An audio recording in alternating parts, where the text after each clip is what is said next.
Amis téléspectateurs, bonsoir. Vous êtes ce soir branchés sur Code 243 qui vous présente un programme spécial consacré à la Côte d'Ivoire. Depuis quelques jours, la situation de la crise en Côte d'Ivoire a dégénéré et pour ce faire, nous avons ce soir un invité spécial. Actuellement, je peux dire notre première invitée féminine de cette émission qui s'appelle Madame Antoinette Singleton, qui a la particularité d'être la fille de Monsieur Laurent Gbagbo, qui est le président actuel de la Côte d'Ivoire, et qui occupe également des fonctions auprès de l'ambassade de la Côte d'Ivoire aux États-Unis en qualité de vice-consul. Et ce soir, elle a daigné accepter d'être l'invitée de Code 243. Et nous allons ensemble parcourir les différents événements ou différentes étapes qui ont conduit à la situation dans laquelle nous vivons ce soir. Madame, bonsoir. Bonsoir, merci de m'inviter sur ce programme. C'est une opportunité que j'apprécie énormément. Parce que nous avons besoin de parler de la situation en Côte d'Ivoire, nous avons besoin de partager la réalité de la crise en Côte d'Ivoire, étant donné que les médias internationaux ne couvrent pas vraiment ce qui se passe. Je voudrais commencer par apporter un mot de soutien, adresser mes condoléances à toutes les familles qui sont affectés aujourd'hui par cette crise, à toute la population ivoirienne et à l'Afrique aussi, parce qu'il n'y a pas que des Ivoiriens en Côte d'Ivoire, à l'Afrique entière, parce que c'est triste ce qui se passe en Côte d'Ivoire aujourd'hui. Nous avons beaucoup de soldats qui sont tombés, beaucoup de jeunes qui sont tombés, beaucoup de familles qui sont en deuil à cause de l'agression manifeste que la Côte d'Ivoire est en train de subir en ce moment même, au moment où nous parlons, de tous les tirs qu'il y a aussi bien sûr le palais présidentiel, sur les institutions de la République, que dans les quartiers. Nous sommes tous dans la douleur et c'est vrai que mes parents sont directement attaqués parce qu'ils sont recherchés par la France et par les Nations Unies, par les ennemis de la Côte d'Ivoire, mais je ne suis pas seule dans cette difficulté-là. Et je bénis Dieu, malgré tout, pour le sentiment de paix qui m'anime. Je bénis Dieu, malgré tout, pour la sérénité et pour la force qu'il me donne. Et c'est au nom de cette force-là, c'est au nom de cette paix-là, que je suis même à même de venir ce soir parler avec les uns et les autres, partager un peu ce qui se passe en Côte d'Ivoire. Donc, ma prière est que l'Éternel nous fortifie, que l'Éternel nous rassure, qu'il nous encourage. Nous le voyons à l'œuvre en Côte d'Ivoire. Nous le voyons combattre pour nous, en dépit de tout ce qui se dit, en dépit de tout ce qui est souhaité. Nous voyons la main de l'Éternel et à lui seul revient la gloire. Parce que nous savons que nous n'aurions pas été capables de repousser les forces qui se battent contre nous en ce moment, notamment l'ONUCI, la France, les rebelles, et puis les Comores qui est là, mais de façon déguisée. Donc, c'est 4 armées qui sont là aujourd'hui contre la nation ivoirienne. Mais en réalité, c'est 4 armées qui sont là contre l'armée de l'Éternel des armées. Ils ne se battent pas contre la Côte d'Ivoire. Parce que nous savons que s'il ne s'agissait que de la Côte d'Ivoire, ce serait fini depuis 2002. Au passage, Code 243 voudrait présenter ces messages de condoléances à toutes les personnes qui ont perdu un parent, un ami, un frère dans ce combat. Recevez toutes nos condoléances. Comment sommes-nous arrivés à cette situation de crise? Pouvez-vous nous donner quelques éclaircissements? Oui, bon, la crise est dite crise post-électorale, c'est communément la façon dont on en réfère. Mais au-delà de l'aspect électoral, il faut reconnaître que cette crise-là date en réalité depuis 2002, depuis que la Côte d'Ivoire a été attaquée le 19 septembre 2002 donc. Et il y a eu beaucoup d'efforts pour résoudre la crise et les élections étaient censées marquer la fin de cette crise avec un nouveau président, avec un nouveau gouvernement et un nouveau programme. Mais malheureusement, là encore, on constate l'échec du processus électoral, donc l'échec du processus de résolution de la crise de 2002. Mais je sais que nos téléspectateurs ont besoin de savoir, 2002, qu'est-ce qu'il y a réellement eu? Parce que pour certains, on nous parle d'une rébellion. Qui était derrière cette rébellion? Avez-vous des éléments que vous pouvez nous apporter? Cette rébellion-là a démarré au départ comme une simple mutinerie. Du moins, c'est comme ça que les choses avaient été présentées. Mais au fil du temps, nous nous sommes rendus compte que c'était en réalité une tentative de coup d'État qui a échoué et qui s'est donc muée en rébellion. Okay. Alors, on ne savait pas trop d'où venait donc ce désir de porter atteinte à l'intégrité, à la souveraineté de la Côte d'Ivoire. Mais aujourd'hui, nous avons des éléments qui prouvent que cette rébellion-là a été financée par, non seulement par Alassane Ouattara, mais par la France et par d'autres États certainement. Le pays a été cité, la France. Les dernières images que nous avons reçues, les derniers rapports que nous avons reçus, tout le monde aujourd'hui parle de l'immixtion de la France dans la problématique de la situation en Côte d'Ivoire. Qu'est-ce que vous pouvez nous en... que voyez-vous depuis le début, la création de la France? Je sais que vous êtes... la Côte d'Ivoire a été une colonie de la France, mais pouvez-vous nous donner quelques éléments qui justifient cela? Bon, aujourd'hui, c'est clair que la France a un rôle concret dans la crise en Côte d'Ivoire. Nous n'avons pas arrêté, quand je dis nous, je parle du gouvernement ivoirien, nous n'avons pas arrêté de dénoncer l'ingérence de la France, mais personne ne voulait entendre raison, personne ne voulait croire à ce que nous disions. Aujourd'hui, avec les événements actuels, on se rend compte que c'est la France elle-même qui combat sur le terrain. Parce que les rebelles ont échoué en 2002 et ils ont encore échoué sur le terrain dans leur tentative d'installer Alassane Ouattara au pouvoir de force. Et on voit aujourd'hui la France utiliser ses chars, ses hélicoptères avec donc l'ONU pour faire avancer les rebelles.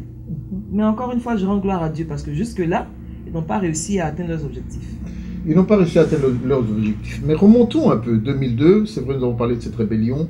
Il y a eu l'attaque de 2002, puis il y a eu certains accords. Oui. Je crois qu'on les a appelés les accords de Marcoussis. Oui, entre autres. Entre autres. Mais est-ce que vous pouvez nous dire, après la première rébellion, quel a été le processus qui a été mis en place pour qu'on arrive aujourd'hui aux élections? Alors, la Côte d'Ivoire n'ayant pas été en mesure de se défendre militairement, a dû avoir recours à des discussions pour tenter de résoudre le problème. Et donc, plusieurs États se sont offerts pour contribuer donc, à la résolution diplomatique et pacifique de la crise. Et la France, donc, fait partie de ces pays-là. Mais le problème avec la France, c'est que pour les accords de Marcoussis, ce sont les partis politiques et la rébellion qui ont été invités. L'État de Côte d'Ivoire a été purement et simplement ignoré. Quels sont ces partis, madame? On avait le PDCI de Henri Konan Bédié, le FPI du président Laurent Gbagbo, on avait le RDR de l'ancien Premier ministre Alassane Ouattara, on avait l'UDPCI, l'UDCI, on avait le MFA, et on avait le PIT, et donc les trois groupes rebelles, ça veut dire le MPIGO, le MJP et le MPCI. Donc, qui ont été convoqués à Marcoussis, en France, pour discuter de la situation et pour tenter de trouver une solution. Mais la particularité de Marcoussis, c'est que Marcoussis ne s'est pas contenté de traiter de la situation d'agression que la Côte d'Ivoire venait de subir. Marcoussis a voulu remplacer l'État ivoirien en abordant des questions comme le problème du foncier rural, du foncier, le problème du code électoral, de l'obtention de la nationalité, de l'éligibilité aux élections présidentielles, de points qui n'avaient rien à voir, en tout cas a priori, avec l'agression que la Côte d'Ivoire venait de subir. Nous avions même fait appel à la France pour s'interposer sur la base des accords militaires que nous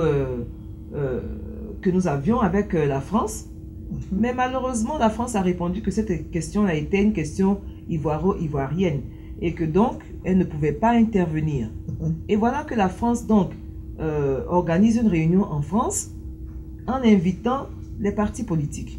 Bon, ces partis-là sont allés, ils ont discuté, un document a été signé, et par la suite, il y a une conférence des chefs d'État à Kléber, et donc le président Gbagbo, ayant été invité à cette réunion, a été informé des décisions qui avaient été prises. Il faut noter aussi que il était question d'organiser un nouveau gouvernement, un gouvernement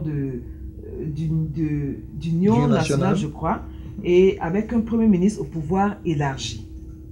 Bon, comme le président Gbagbo l'a dit, c'était un médicament amer, mais comme on n'avait pas le choix, on l'a pris comme ça. C'est comme ça qu'on dit chez nous, on va prendre ça comme ça, puis on va voir. Voilà. On va prendre ça comme ça, puis on va voir. Mais une question importante, je crois que nos téléspectateurs ont saisi le fait que vous avez dit que le président de la République a été invité. Vous vouliez nous faire comprendre que pour ces accords, le président en exercice n'y a participé qu'en tant qu'invité. Oui, il n'a pas participé.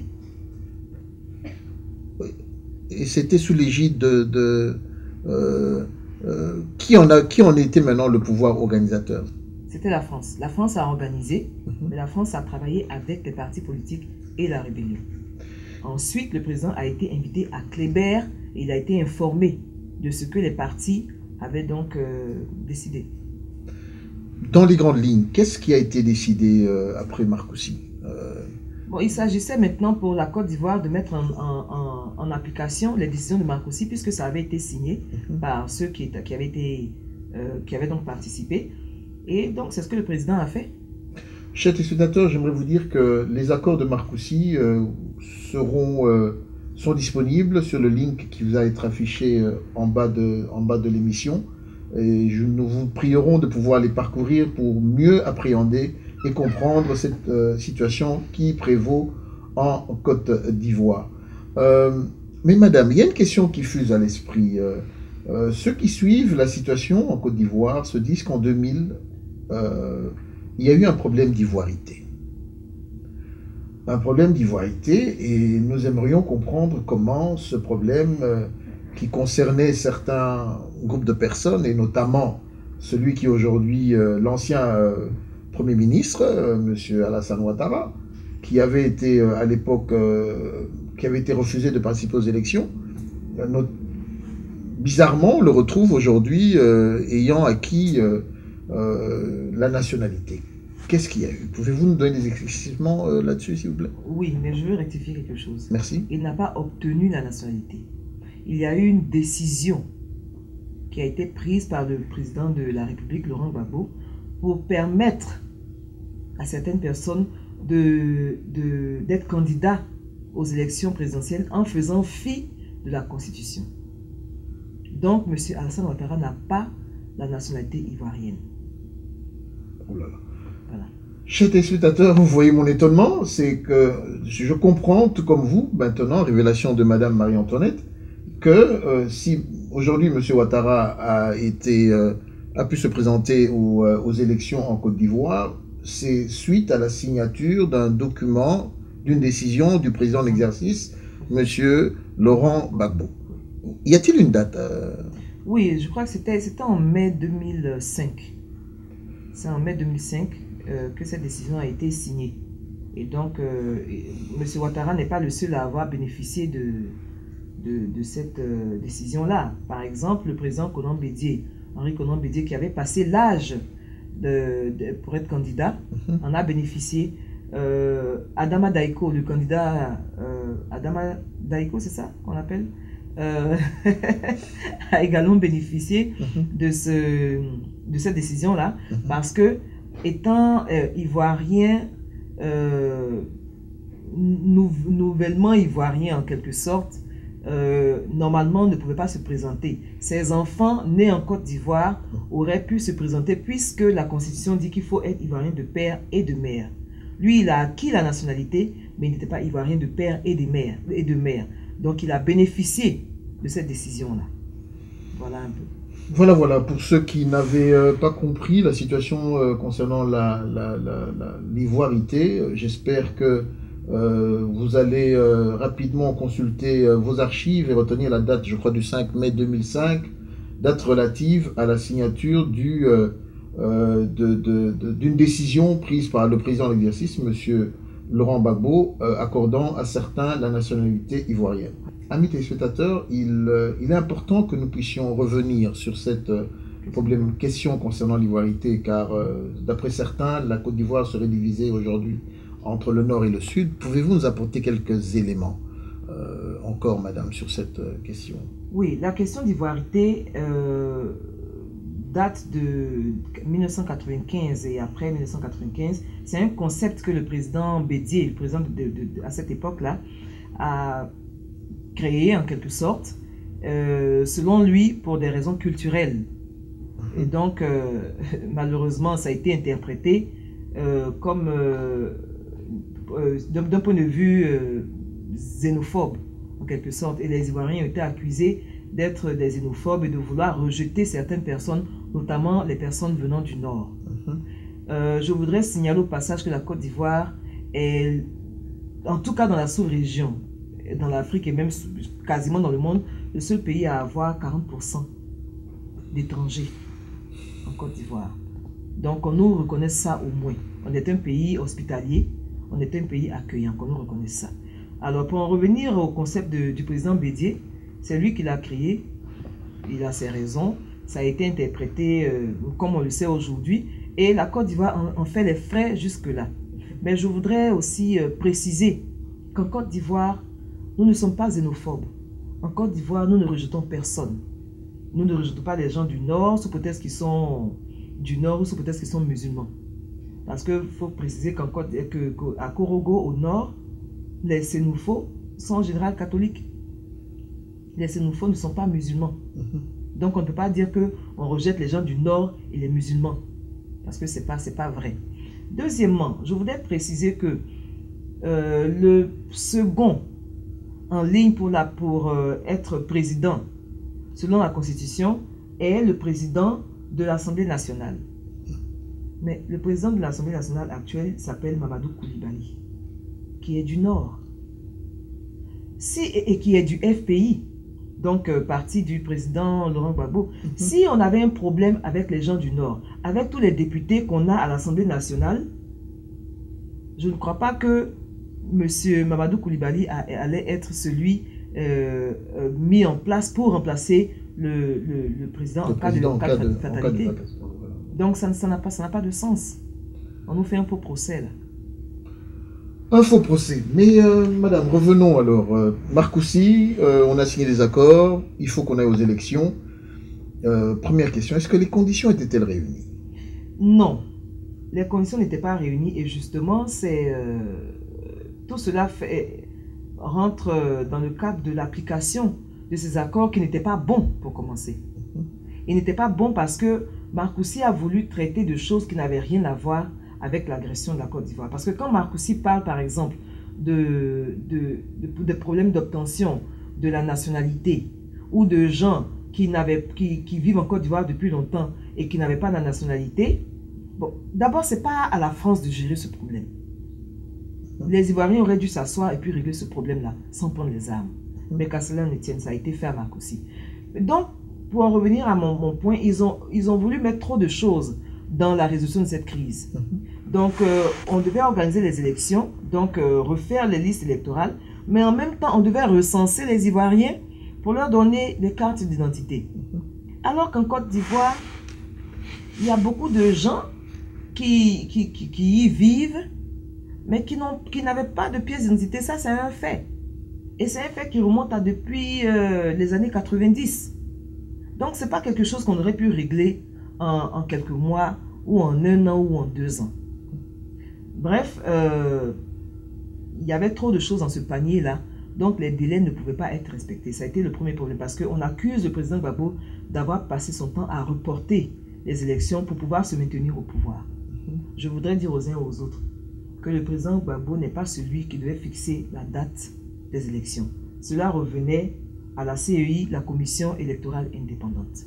Et eux-mêmes, qui donc étaient chargés d'organiser les élections, rencontraient des difficultés techniques, notamment la confection des listes électorales, le recensement, parce qu'il fallait faire le recensement, il fallait faire une identification, il fallait faire des audiences foraines pour recruter tous ces gens qui, en Côte d'Ivoire, n'avaient pas de papier. Il y avait trop de choses à faire. Ensuite, il fallait traiter des listes électorales elles-mêmes, parce qu'après avoir recensé la population, il fallait dire qui effectivement avait le droit de voter et puis qui n'avait pas le droit de voter. Mais un autre problème, c'est que en Côte d'Ivoire, il faut que les gens le sachent, nous n'avons pas le droit de sol. Ça veut dire que naître en Côte d'Ivoire ne donne pas systématiquement la nationalité ivoirienne. Donc, des gens ont vécu en Côte d'Ivoire, sont nés en Côte d'Ivoire, mais n'ont jamais fait les démarches pour obtenir la nationalité.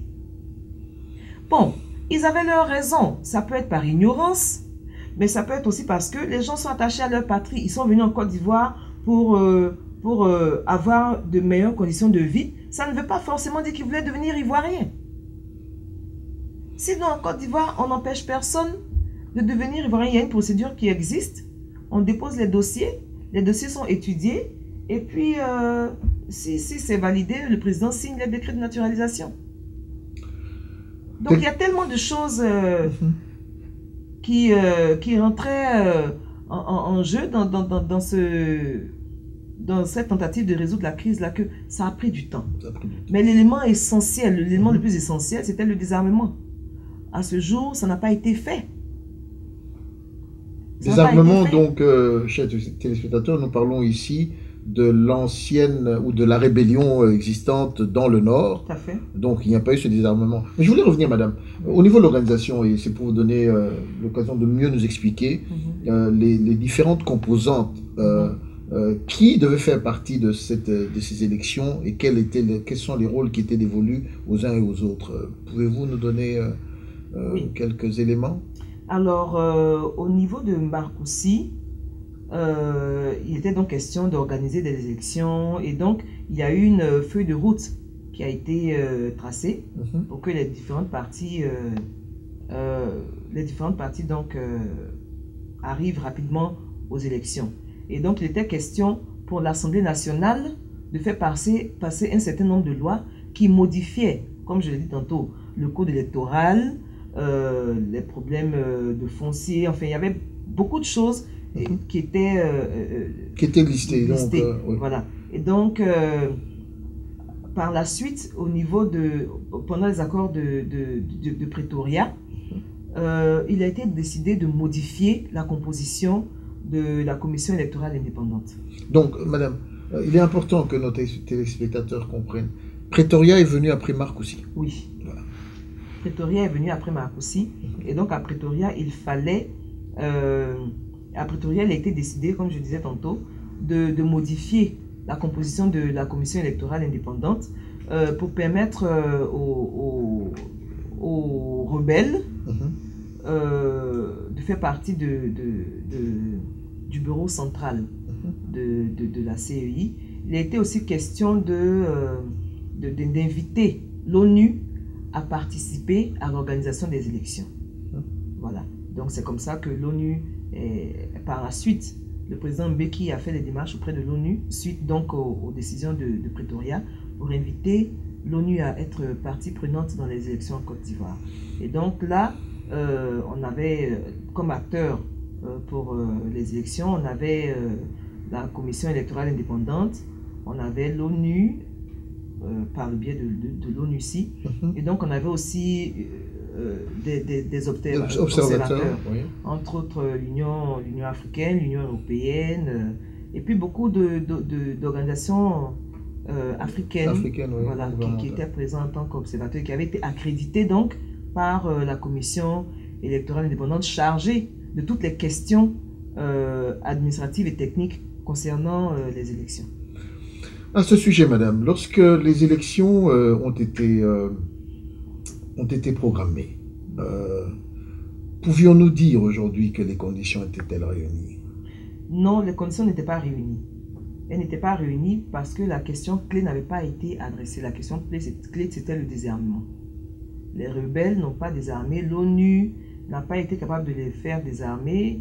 On a eu par la suite l'accord de Ouagadougou, l'APO, qui a été considéré comme l'accord ivoiriens des différents partis. Et le chef rebelle Soro Guillaume a été nommé Premier ministre.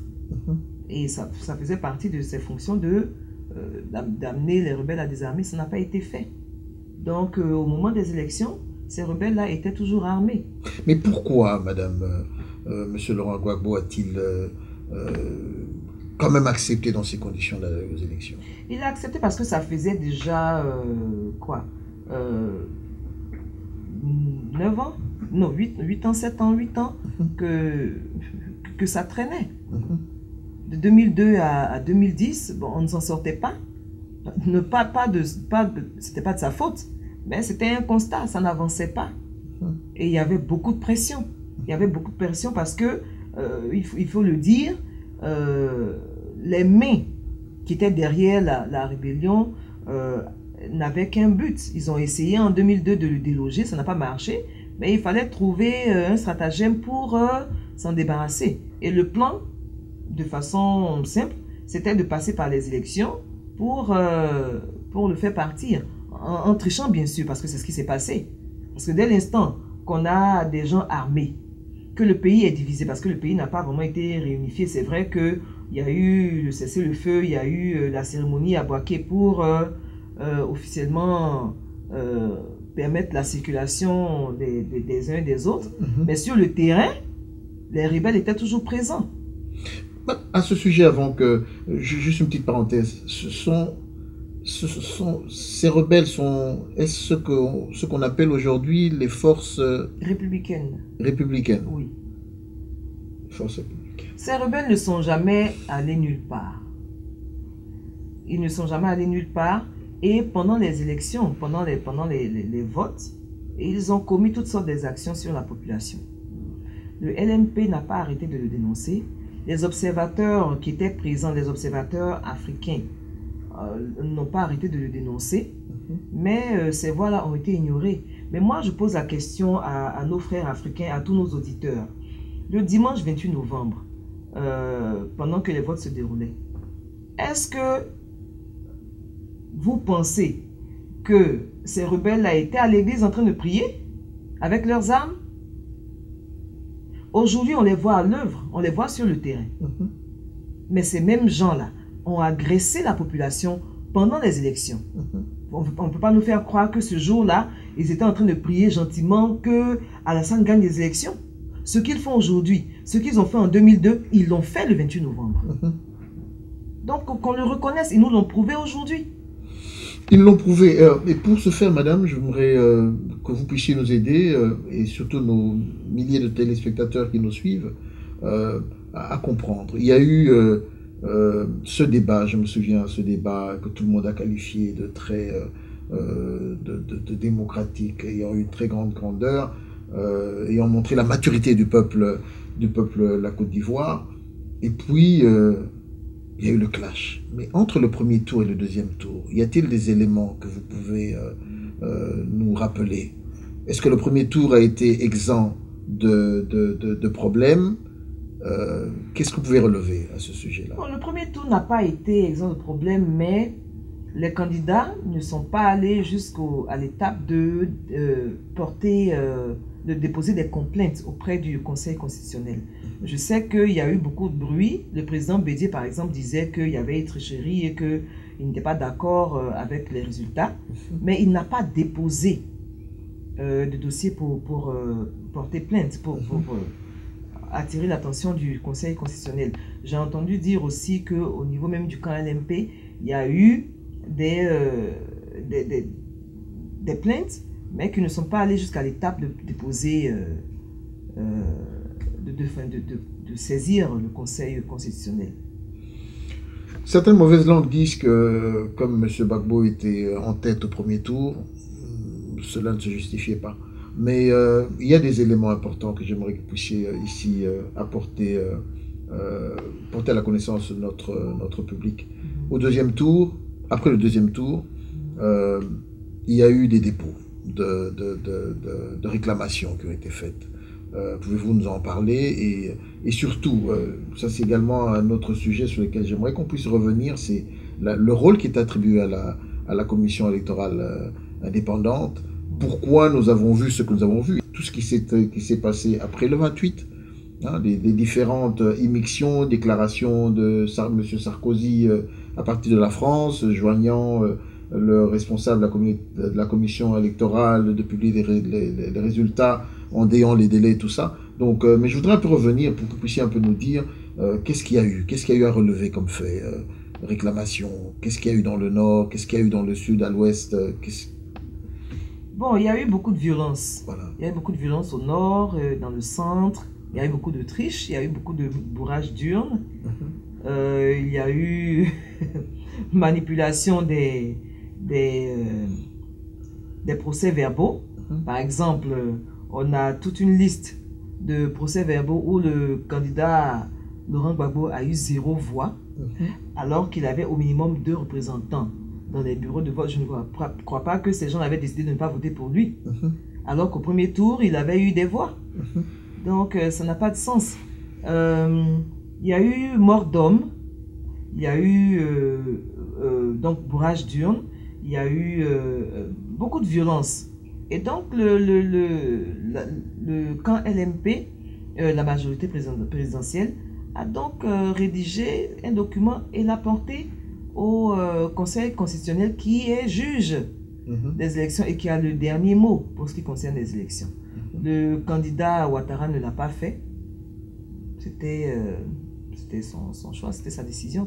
Au premier tour, par exemple, il y a eu ces mêmes violences-là. Et si je conseille à nos téléspectateurs de lire un peu sur Internet, l'Union européenne s'est beaucoup plaint. L'Union européenne s'est beaucoup plaint du manque de coopération de la CEI. Il disait que ce n'était pas clair, c'était flou, mais la CEI, elle est contrôlée par les rebelles. Dans sa composition même, elle est composée par les rebelles. Il y a eu beaucoup, donc ils n'ont pas arrêté de se plaindre du manque de coopération au niveau de la CEI. Donc ce n'était pas nouveau, ce n'est pas des faits nouveaux qui ont surgi comme ça au deuxième tour. Le deuxième tour, le candidat Laurent Gbagbo a pris ses responsabilités. Il a porté son document auprès du Conseil, qui en a tenu compte, et puis qui a donné son verdict, tout simplement. Pour ceux qui nous rejoignent, Code 243 ce soir fait une mission spéciale sur la Côte d'Ivoire et nous avons pour inviter Madame Marie-Antoinette Singleton, qui est la fille de Monsieur Laurent Gbagbo, le président actuel de la Côte d'Ivoire, mais qui est également en qualité de vice-consul à l'ambassade de la Côte d'Ivoire aux États-Unis à Washington DC. Madame Singleton est là pour nous aider à comprendre, surtout de l'intérieur, avec beaucoup d'émotion, car je crois qu'elle a ce privilège d'avoir l'information importante et je crois que nous aurons également voir quelques minutes pour pouvoir que vous puissiez nous dire comment vous vivez cette situation aujourd'hui. Madame, à l'aube du 28 novembre, c'est un dimanche, tout le monde attend les résultats. Puis, plus rien. Est-ce que vous pouvez nous expliquer ce qu'il y a eu? Alors, le 28 novembre, les Ivoiriens sont sortis pour aller voter. Mais la première remarque qu'il faut faire, c'est qu'ils ne sont pas sortis massivement comme au premier tour. Au premier tour, nous avons eu 83%. Et au deuxième tour, donc au soir des élections, le 28 novembre, tout le monde était d'accord pour dire que les Ivoiriens n'étaient pas sortis pour voter et que le taux de participation était plutôt à 70%, ce qui dépassait même les espérances, parce que les gens disaient plutôt 60%. Mais on s'est quand même retrouvé à 70%. Alors, donc, 28 novembre au soir, on vote. Et puis, bon, donc tout le monde attend les résultats. Et comme vous l'avez dit, rien ne se passe. Le lendemain, 29 novembre, on nous balance les résultats de l'étranger, des votes à l'étranger. Mais il faut préciser que le porte-parole de la commission électorale indépendante, M. Bamba Yakuba, avait pris sur lui d'annuler les résultats de la France sans consulter la commission centrale de la CEI. Alors, bon. Y avait-il des raisons? Vous avez une idée des résultats de la France? On n'a pas les résultats parce qu'ils n'ont pas vraiment présenté, mais on sait qu'il y a eu des troubles à Paris, mais qu'il a décidé d'annuler tout le scrutin en France. Donc, c'est clair, le président Gbagbo était en tête, hein, il remportait les élections dans la zone de Paris, qui compte, de France, qui compte beaucoup d'Ivoiriens, il faut le souligner. Mais bon, ça a été annulé, ça a été annoncé à la télé, donc sans la France, c'était un fait. Bon. Alors, on attendait donc les résultats locaux le jour suivant, les jours suivants, et puis rien ne s'est passé. Et un soir, on nous a présenté à la télé une scène qui a fait le tour du monde, où on voyait Damana Picasse, membre de la commission centrale, en train d'arracher des documents à M. Bamba Yakuba, porte-parole de la CEI. Et on entendait les commentaires à côté qui disaient que ces résultats n'avaient pas été consolidés. Alors, de quoi parlait-il? Au niveau de la CEI, ce problème de consensus-là nous ramène à la composition de la CEI. La CEI, pendant les accords de Pretoria, a été réorganisée, elle a été modifiée. Et donc, nous nous sommes retrouvés donc, avec 31 membres, et dans ces 31 membres-là, on avait deux représentants par parti politique et par groupe rebelle, et donc des représentants de ministères ayant trait à l'organisation des élections. Alors, il y avait donc 7 partis politiques impliqués, donc 14 membres pour ces partis politiques, 3 groupes rebelles impliqués, donc un total de 6 membres pour ces partis-là. Il a été décidé à Pretoria également que seulement un certain nombre allait avoir une voix délibérative, c'est-à-dire qu'il allait prendre des décisions au niveau de la commission centrale. Donc sur 31 membres que comptait la commission, seulement 22 devaient pouvoir participer donc aux décisions. Et dans les 22 là, nous avions donc pour les rebelles 16, parce qu'il y avait les 6 représentants des groupes rebelles et je crois 10 qui représentaient donc les partis regroupés au sein du RHDP. Donc ça fait les RHDP et les rebelles, excusez-moi, c'est le même groupe. Donc ça leur faisait 16 membres au niveau sur les 22. Sur les 22. Donc ils avaient 16 membres. Le FPI avait 2 membres. Le PIT avait 2 membres. Je ne sais pas trop où est-ce que le PIT se rangeait. Et donc ça fait donc 18. Et on avait, pardon, ça fait donc 20. Et on avait un représentant pour le président de la République et un représentant pour le président de l'Assemblée nationale, d'où les 22 qui avaient voix délibérative. Donc il a été convenu qu'on ne pouvait pas voter à la CEI. Parce que quand on a 16 qui représentent déjà le RHDP, bon écoutez, c'est sûr que les autres qu'on n'allait jamais avoir gain de cause. D'où est né le consensus au niveau de la CEI. Donc la LMP étant en minorité, très clair au niveau de la CEI, veillait à ce que le consensus soit respecté. Et donc, le coup de France ayant été fait, on ne pouvait pas continuer à laisser M. Bamba Yakuba balancer des résultats comme ça sans qu'ils aient été consolidés. Et donc, ce soir-là, M. Bamba Yakuba allait donc, pour refaire la même chose, donner des résultats pour des zones où il n'y avait pas eu consensus. C'est ainsi que M. Picasse lui a dit, mais tu ne peux pas faire ça, tu l'as fait hier déjà, ça, on n'a pas pu rattraper, tu ne vas pas continuer. Et c'est pour ça qu'il lui a arraché les documents. On n'a pas vu le président de la CEI venir se plaindre ou rectifier cela. Ensuite, le 3e jour, parce que la Constitution dit que la CEI a 3 jours pour donner les résultats. Au bout du 3e jour, il n'avait toujours pas fini de s'entendre sur les résultats. Et donc, le président de la CEI est passé à la télévision ivoirienne à 23h45, donc à 15 minutes de minuit, à 15 minutes de l'expiration de ce délai-là, pour dire qu'il n'avait toujours pas fini. Vous annoncez sur les résultats de l'AIEBI, du Zikomoué. Ces résultats n'ont pas été consolidés, les commissaires de la CEI ne sont pas informés. Et du Sud Comoué. Ils ne sont pas informés. La procédure, après avoir donc validé les résultats. Comment se prévaut de sortir de porte-parole.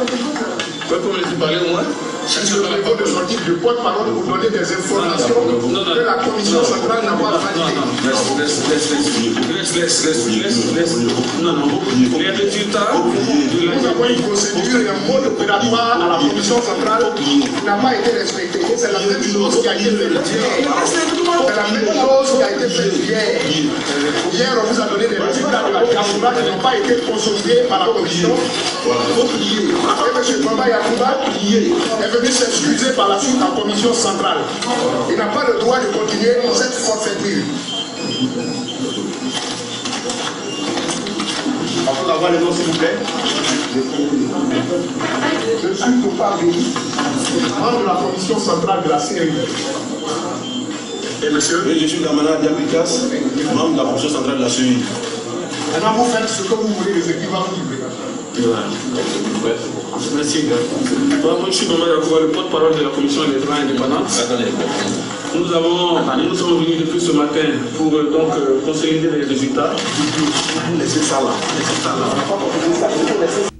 Chers téléspectateurs, vous venez de suivre les images où l'on voit le responsable de la commission électorale indépendante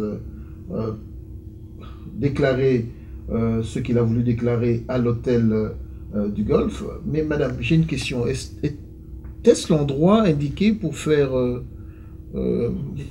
cette déclaration? Bien sûr que non. Je tiens à souligner que la Côte d'Ivoire est un pays organisé. Nous avons des règles, nous avons des institutions qui fonctionnent bien. Et donc rien n'est fait au hasard. Les élections, on n'annonce pas les résultats des élections n'importe où. Les résultats s'annoncent au siège de la CEI en présence de la télévision nationale. On l'a vu au premier tour, ça a été respecté. Alors, monsieur le président de la CEI passe à la télé donc à 23h45 pour dire qu'ils n'ont pas fini de travailler.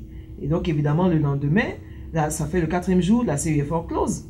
Donc, les dossiers sont transmis au Conseil constitutionnel qui a 7 jours, selon la Constitution, pour traiter de ces questions-là en tenant compte des requêtes éventuelles des candidats avant de donner sa décision.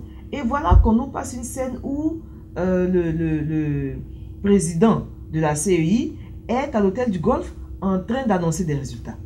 Accompagné de... Oui, accompagné, escorté par l'ambassadeur de France et l'ambassadeur des États-Unis. Bon, voilà une atteinte grave à la souveraineté de la Côte d'Ivoire. Parce que ce sont des questions internes et les ambassadeurs accrédités en Côte d'Ivoire n'ont rien à y voir. C'est le premier problème. Deuxième problème, l'hôtel du Golfe n'est pas un hôtel quelconque à Abidjan. L'hôtel du Golfe est le QG de campagne du candidat Alassane Ouattara. Ensuite, l'hôtel du Golfe est la résidence des ministres rebelles. Parce que après donc les accords de Marcoussis, oui, les rebelles ont intégré le gouvernement. Il fallait les loger quelque part. Le gouvernement les a logés à l'hôtel du Golfe. Donc Soro Guillaume et les autres ministres rebelles habitaient à l'hôtel du Golfe. Alors comment est-ce qu'on peut aller annoncer des résultats dans cet hôtel-là?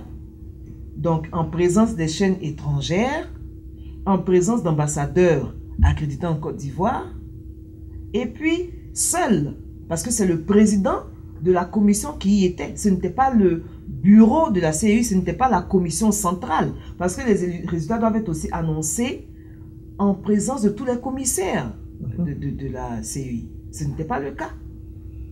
Donc, c'était hors délai, et c'était hors contexte, je dirais. Donc, ils n'ont aucune valeur juridique. Et puis, la CEI n'est même pas habilitée à déclarer le vainqueur d'une élection présidentielle. Qu'on se prenne au sérieux. Mes frères africains, je vous interpelle. Qu'on se respecte nous-mêmes si on veut se faire respecter par les autres. La CEI est une organisation administrative. Elle a pour but d'organiser les élections.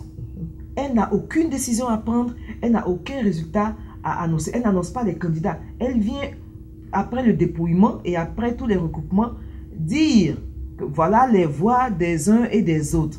sans plus. Après avoir fait cela, si elle avait fait dans les délais, elle transférait le dossier au Conseil constitutionnel pour que lui regarde, valide, et puis juge et décide. Donc ce n'était même pas son rôle.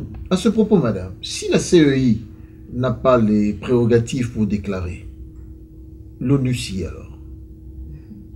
L'ONUCI n'a pas non plus de prérogatives pour déclarer des résultats. C'est même une aberration de dire une chose pareille. Le certificateur et représentant de l'ONU a confirmé que Alassane Ouattara a gagné les élections.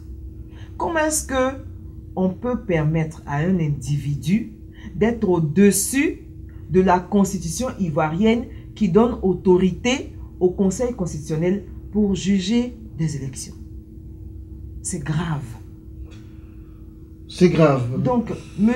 Choi avait pour rôle de certifier les étapes du processus électoral. Pas de désigner un vainqueur. Donc, il devait dire que les élections avaient été bien organisées, si c'était le cas, que tout le monde avait pu voter librement, que les bureaux de vote étaient ouverts, que les représentants étaient présents, qu'on avait le matériel qu'il fallait. Il devait aider pour le transport des urnes et ainsi de suite. Mais à ce sujet, madame, parce que les contestations qui ont été énoncées par le camp du président Laurent Gbagbo parlent de séquestration. Est-ce que vous avez des précisions? Y a-t-il eu d'autres personnes en dehors des... Oui, étant donné qu'on ne veut pas donner de crédit, et qu'on ne veut pas respecter nos dignitaires africains, je parle notamment de l'ancien Premier ministre Togo, Kofi Go, qui était à la tête du groupe d'observateurs envoyé par l'Union africaine, qui a dit qu'il y a eu des exactions et qui a même dit dans sa déclaration que certains de leurs observateurs avaient été séquestrés et que le centre de commandement intégré, qui comprend la force licorne et l'armée ivoirienne et les rebelles, était donc venu à la rescousse de ces observateurs-là qui avaient été séquestrés. L'Union européenne a également subi la même chose. Et ils ont même fait appel à des privés, un Français qui est venu aider à sortir ces observateurs-là. Donc, il y a eu preuve. Il y a eu preuve de violence, il y a eu preuve d'agression, et même sur la personne des observateurs. Toutes ces preuves, mesdames et messieurs, Code 243 va... Toutes ces preuves, disons, ces grands éléments qui ont été donnés, qui sont des preuves, vont faire l'objet d'une enquête, mais surtout, nous allons pouvoir les publier, les mettre à la disposition de notre nombreux public. Mais madame, je voudrais vous poser un peu une question personnelle. Le président de la Cour constitutionnelle déclare le candidat sortant, président Laurent Gbagbo, président de la République. Quel est votre sentiment personnel à ce niveau-là? Étiez-vous euphorique en vous disant « papa est président », excusez-moi de le dire, je ne vais pas le dire comme Frédéric Mitterrand qui l'a dit avec son père, mais cela n'envisageait-il pas, ne nous menait-il pas vers une impasse, vers une situation réelle de crise? Bon, je ne dirais pas ça. Je ne dirais pas que ça nous menait vers une situation de crise.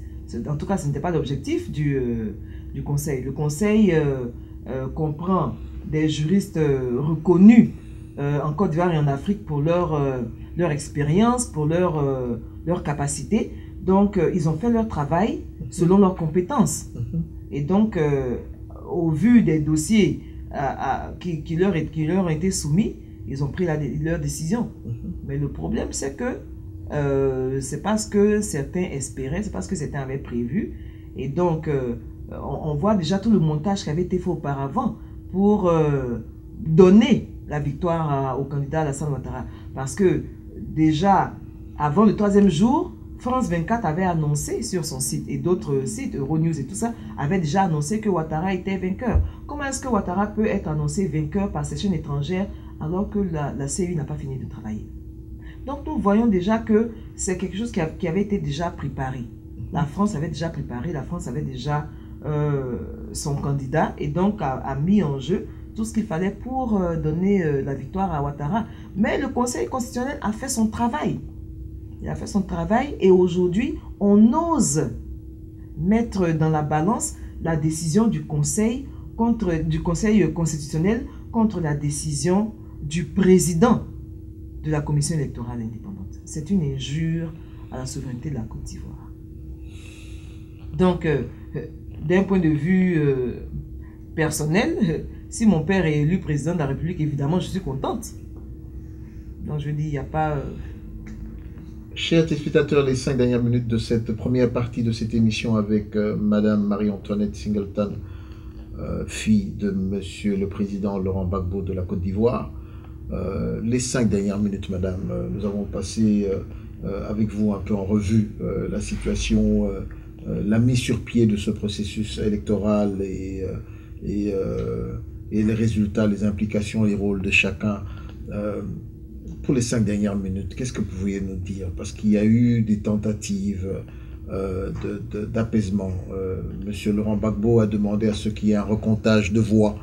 Il a demandé qu'on puisse négocier, s'asseoir, trouver une solution négociée. Mais aujourd'hui, au moment où nous tournons cette émission, on nous apprend que les bombardements continuent. Et au passage, j'aimerais vraiment vous remercier au nom de Code 243 pour ce courage que vous avez de venir vous exprimer. Je crois que la tradition africaine aurait dû faire qu'on aurait pu vous voir en larmes, mais je vois une dame décidée, joyeuse et souriante parce qu'elle, vous l'avez dit au début de l'émission, que la victoire est vôtre. Dites-moi comment vous voyez ça,